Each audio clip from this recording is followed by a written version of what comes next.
Growing up, I both loved and dreaded Rosh Hashanah and Yom Kippur. It was so wonderful to see the synagogue full, spend those days with family and friends, sing together, celebrate, reflect. But honestly, I dreaded the prayer. As I read our liturgy year after year, I wondered if people believed in a God who was at the same time the judge, the plaintiff, the counselor, and the witness. It seemed unfair. I wondered if they thought they were literally passing beneath an imaginary God's staff in these moments of tefillot.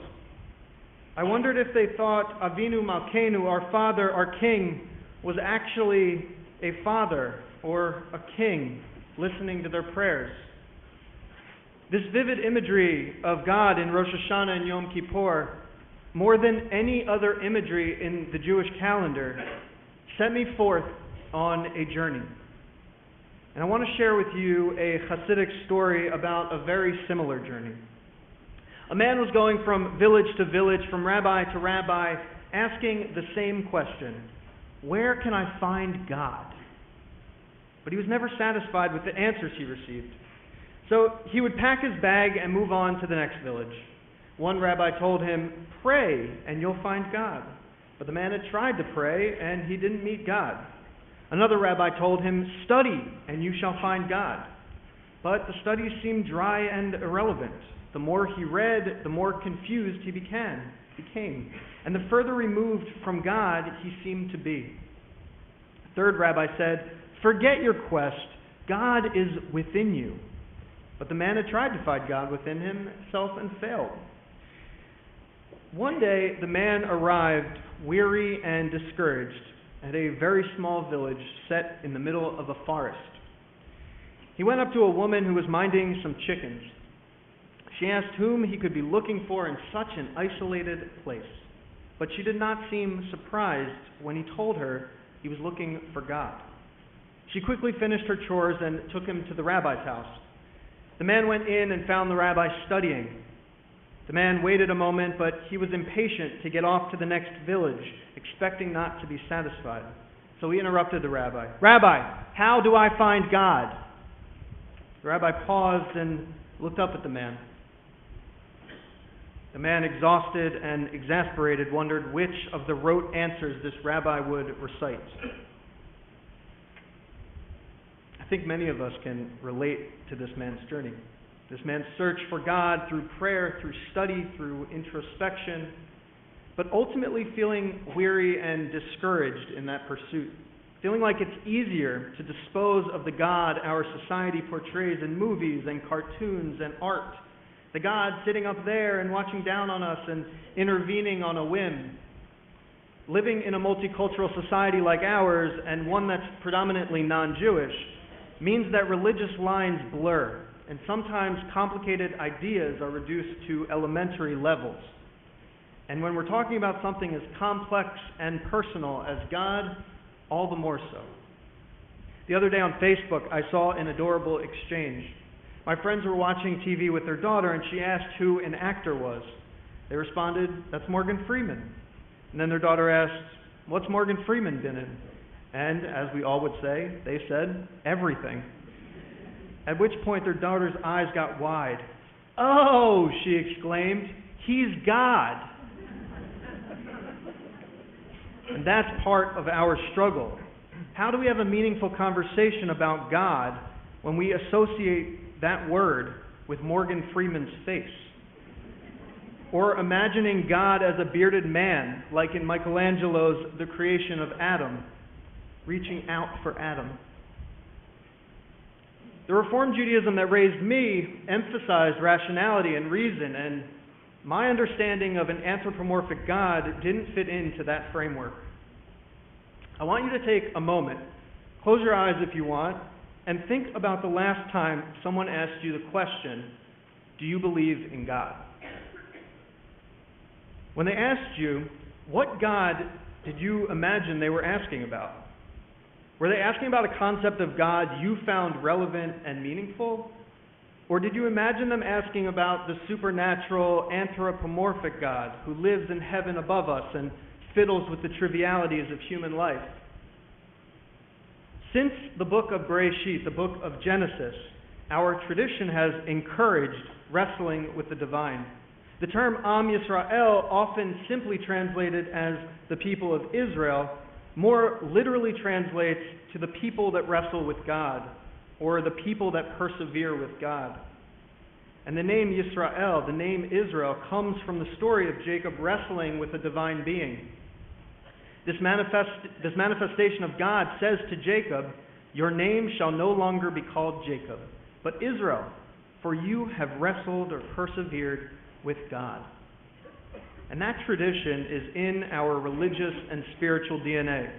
That's how Maimonides taught in the 12th century that humans can only understand God as sparks of illumination, that God is beyond human reason, like trying to gaze at the sun. That's how Baruch Spinoza redefined God in the 17th century as wholly impersonal and indistinguishable from nature or existence. God is nature. God is our existence. And Maimonides and Spinoza are traditional Jewish sources. Both are pious, learned Jews that didn't believe in God as an old man in heaven. And that is the dilemma that I felt acutely growing up and going to shul during the Yamim Noraim. That all of our stories and all of our liturgy, particularly on these days of awe, have that anthropomorphic God. That God that acts in human ways and talks like a human and holds grudges like a human. So what do we do with that? I want to tell you the rest of the story, picking back up in that rabbi's study with the man barging in and impatiently interrupting him. "Rabbi, how do I find God?" The rabbi paused and looked up at the man. The man, exhausted, wondered which of the rote answers this rabbi would recite. But the rabbi said simply, "You've come to the right place. God is in this village. Why don't you stay for a few days? You might meet God." The man was puzzled. He didn't understand what the rabbi could mean. But the answer was so unusual that it intrigued him enough to stay. For 2 or 3 days, he explored every corner of the tiny village. He would ask the villagers where God was that day, but they would only smile and invite him to have a meal with them. Gradually, he got to know them and even helped with some of the village work. Now and then, by chance, he would see the rabbi, and the rabbi would ask him, "Have you met God yet?" And the man would smile, and sometimes he understood, and sometimes he didn't understand. For months, he stayed in that village, and then for years. He became part of the village life and shared in all their activities. He went to synagogue on Friday and prayed with the rest of the community. And sometimes he knew why he prayed, and sometimes he didn't. And sometimes he really said the prayers, and sometimes only the words. And when he would join one of the families for a Friday night meal, and they talked about God, he was always assured that God was in this village, though no one was quite sure where or when God could be found. Gradually, he too began to believe that God was in this village. He just wasn't quite sure where. He knew, though, that since he had arrived at the village, he had met God. One day the rabbi sought him out and said, "By now you've met God, have you not?" And the man said, "Thank you, Rabbi, I think I have, but I'm not sure why I met God, or how, or when. And why is God only in this village?" The rabbi chuckled and replied, "God is not a person or a thing. You cannot meet God in that way. You were so caught up in the question that you could not hear the answers. Now that you can find God, you can return to your village if you wish." So the man went back to his town, and God went with him. And the man prayed and studied and knew that God was within him and within other people. And others sensed that, and sometimes they would ask him, "Where can we find God?" And the man would always answer, "You've come to the right spot. God is in this place." The God of our Machzor, the God of our Torah, the God of our Siddur, that God is a tool of our tradition, employed to arouse our kishkas, to inspire our souls, to repair our character, to instruct our morality. The vivid imagery of God as a judge, or God as a shepherd, or God as a monarch, it evokes feeling deep within us, rousing our dormant souls in a way only imagination and poetry and metaphor can. When we take those feelings that ignite our conscience, when we follow the moral compass instilled in us through mitzvot, through prayer, and through Torah, that is where we meet God. So tomorrow night, as the gates of Ne'ilah close, we will leave this spiritual village that we started building tonight. We will leave this palace in time in which we felt God as a community.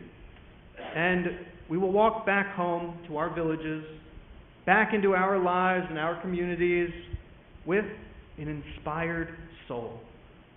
It does not take a spiritual village or this palace in time to feel God. As the rabbi taught, God is not a person or a thing. God is where we live. God is the love we share. God is sitting around the table and sharing a home-cooked meal. God is belly laughs and nostalgia. God is our fellowship when we feed the hungry and when we comfort the bereaved. God is a deep breath and the beauty of nature. God is the care we show for others. God is a hug from our children. God is our conscience and our hands as we work to repair this broken world. So the next time you're asked about God, I hope you'll think for a moment and at least inside your head think, you know what? You've come to the right spot. God is in this place.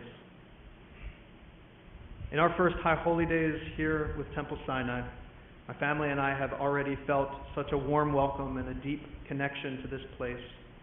This is a new village for us, and we have come to find much of God in this place, in this community, in this sanctuary, in all of you. My wife Michal and I and our baby Arya wish you an easy and meaningful fast and a sweet, sweet New Year. Gemar Chatima Tova.